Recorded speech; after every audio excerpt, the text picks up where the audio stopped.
Whether you're a freshman taking your first final or a senior taking one of your last, final exams can be daunting and stressful.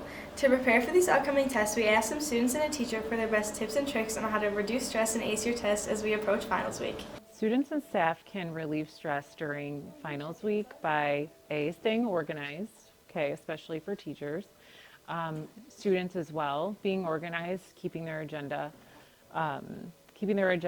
very organized and efficient.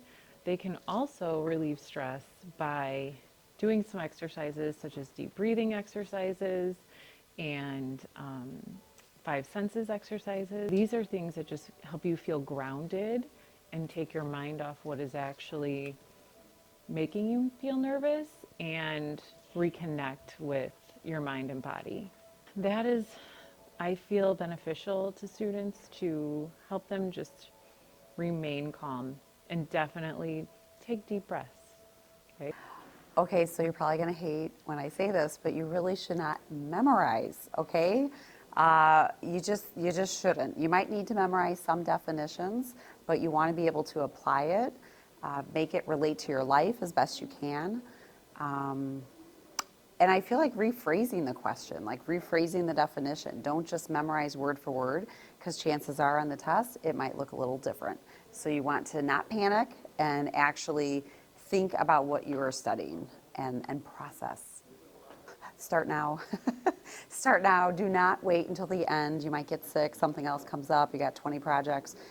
Start now. Little distributed practice, so you're not doing mass practice. You want to do little chunks at a time. And make it fun, right? Go somewhere, have a coffee, study with friends. It doesn't have to be painful. Maybe 5-10 minutes a day. Nothing crazy. I think the most important tip is actually to give yourself enough time. You never know how the final is going to be till you actually go take it. So by giving yourself enough time, you make sure you're fully prepared. I like to write down all the notes, recopy them down so that I have them in my memory so that I don't forget on the test. And then I like to do practice problems. I just make sure I'm fully prepared, make sure I feel good when I'm walking into that final every time. Studying is so important for success because you're going to be going off to college, hope someday, or maybe you'll go into the trades. But if you plan on going to college, you want to make sure you are doing good in your courses so that you can have a good program, go into a good college. And making sure you study for finals is one way to keep your grades up and make sure you do well. Good luck, Elsie.